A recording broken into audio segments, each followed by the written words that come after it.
As I said in the email, this is totally optional, so I want you to know that this is certainly not a requirement, but I really wanted to sit down and actually kind of go through the context of where this program came from.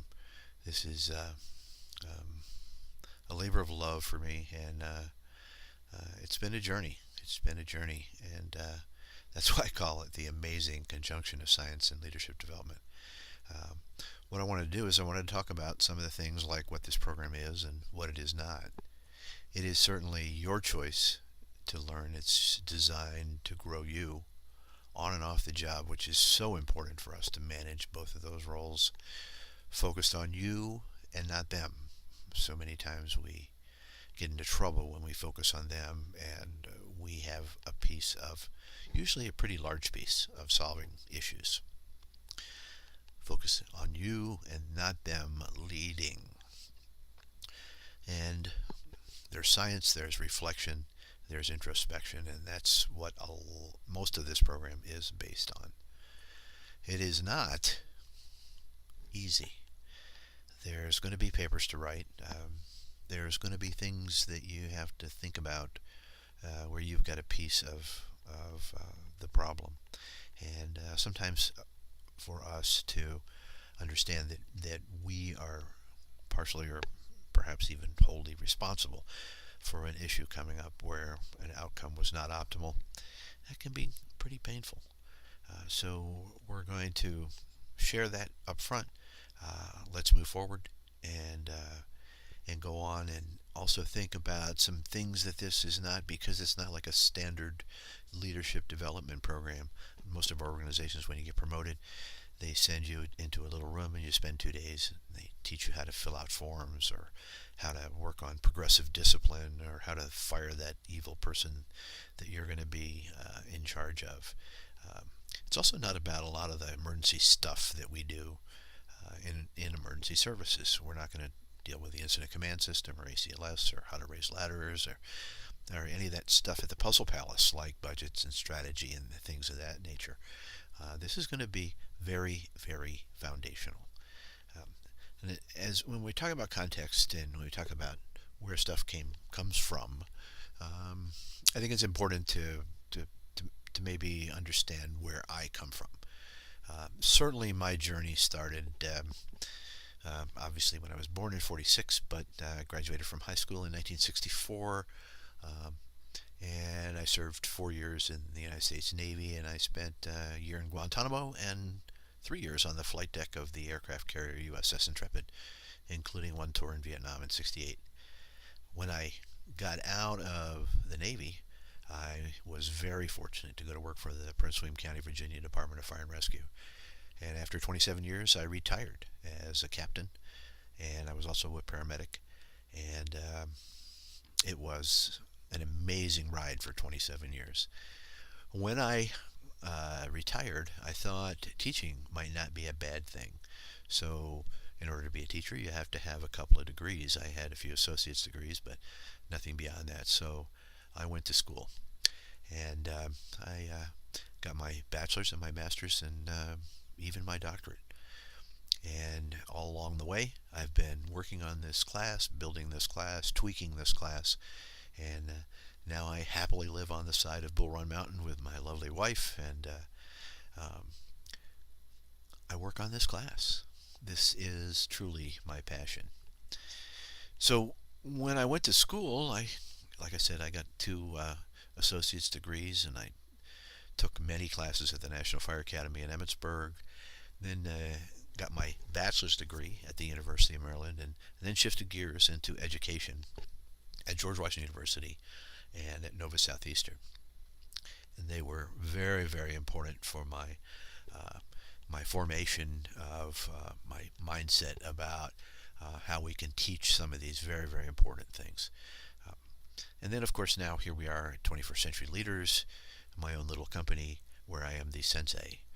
And that's kind of been the genesis of my development. But context is so important.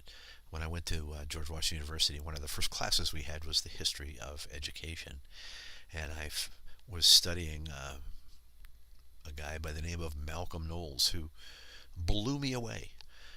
He was one of the first people that said adults and kids learn differently, and we should treat adults differently than we treat children. He had this concept of andragogy and pedagogy being how we teach kids, the model we use for teaching kids, and andragogy is the model we use for that he used for teaching adults.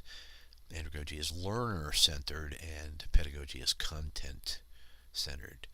And Knowles came up with a lot of assumptions that proved to be quite accurate about the concept of the learner and the role of the learner's experience and the readiness to learn, the orientation to learning and the motivation with regard to kids and adults. And I've incorporated a lot of this stuff into this training program.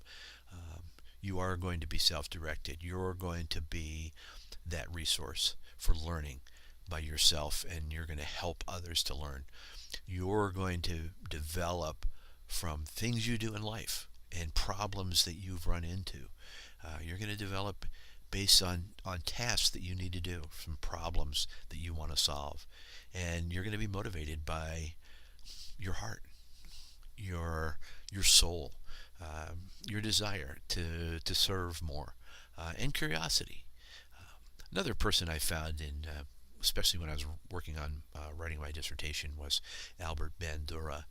I was so impressed with the fact that I'd been involved with a different kind of a model on how to teach firefighters entry-level skills, and he came up with this social cognitive learning theory, which, amazingly enough, was the way I thought that we should be doing some things.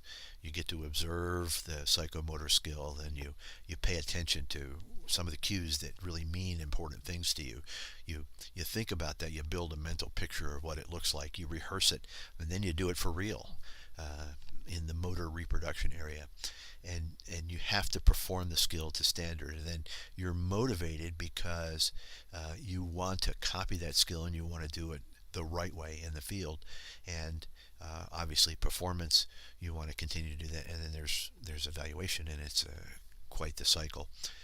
Bandura was an incredible mind, is an incredible mind in learning theory development, and it's so different than when I took my EMT class the first time, where they basically sprung the practicals on me at the end of the class and said, can you tell me what I'm thinking?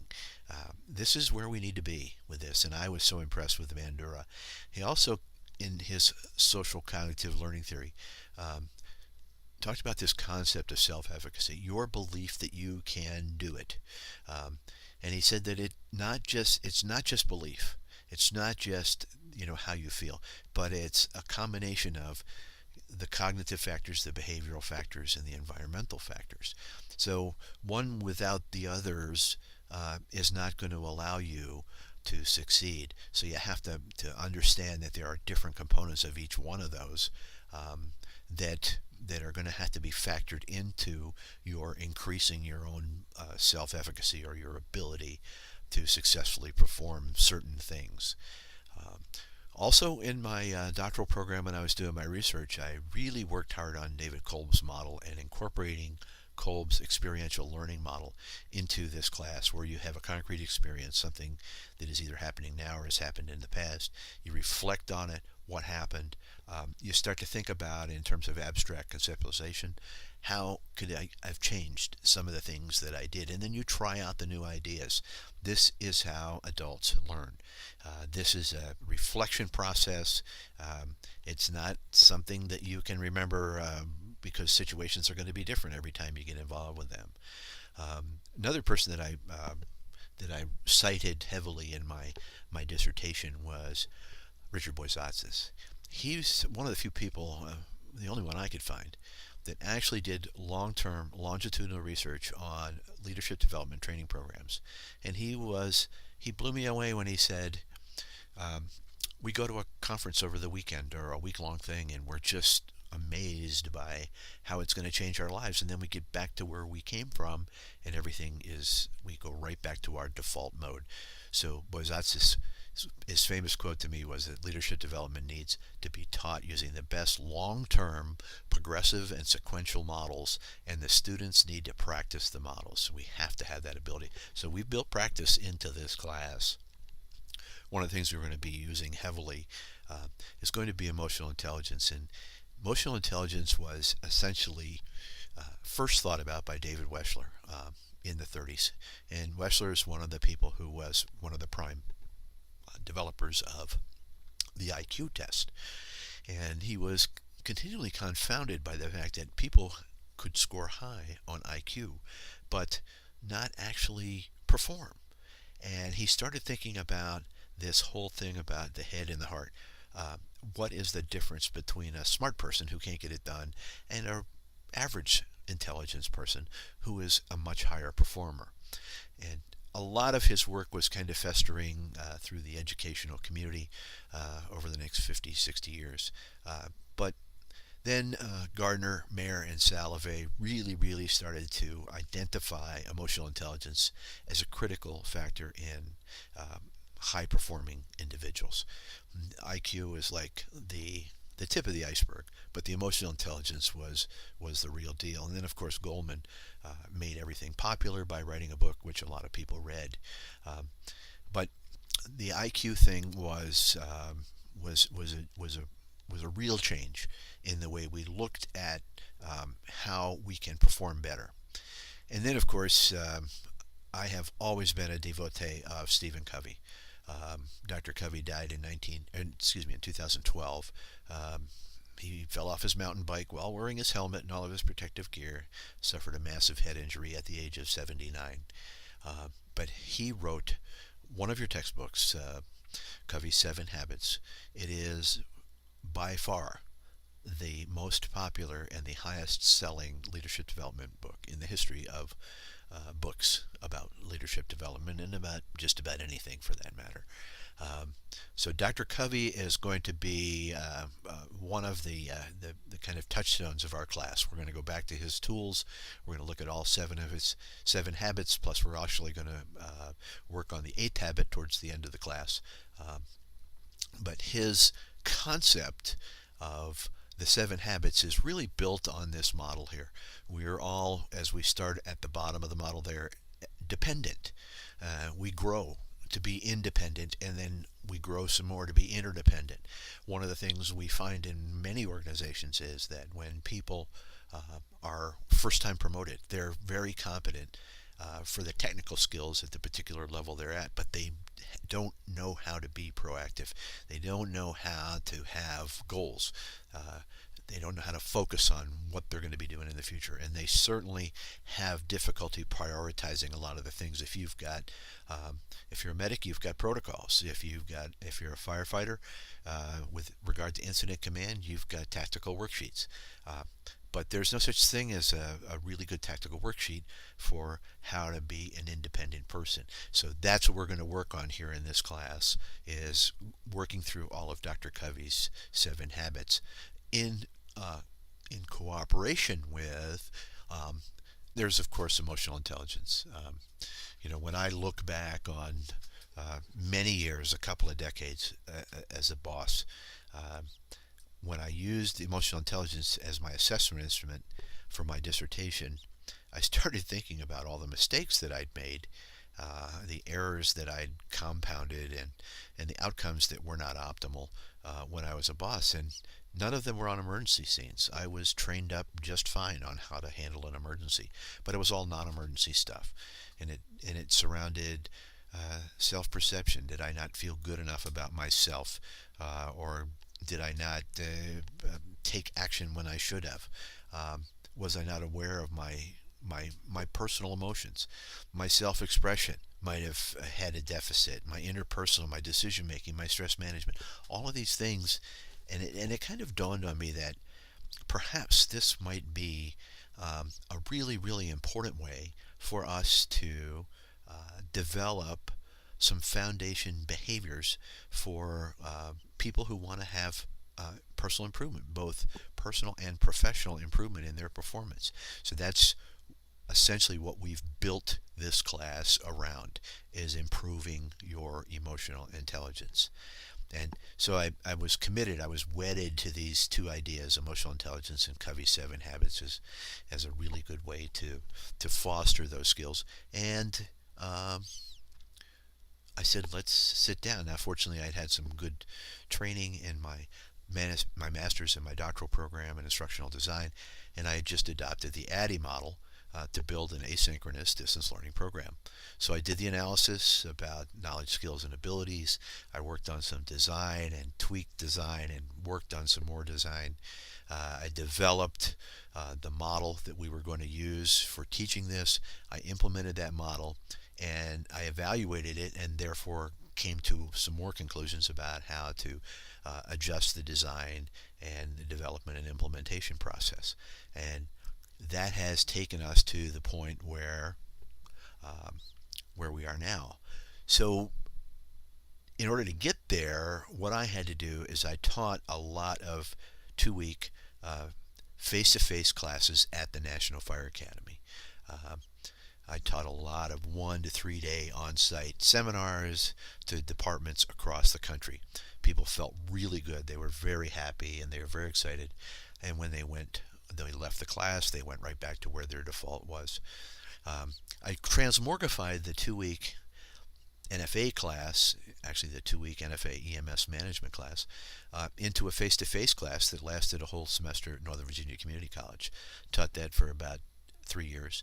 And then I had a great opportunity to go to work at the George Washington University in the School of Medicine and Health Sciences, where I transmorgified that face-to-face class into a distance learning class.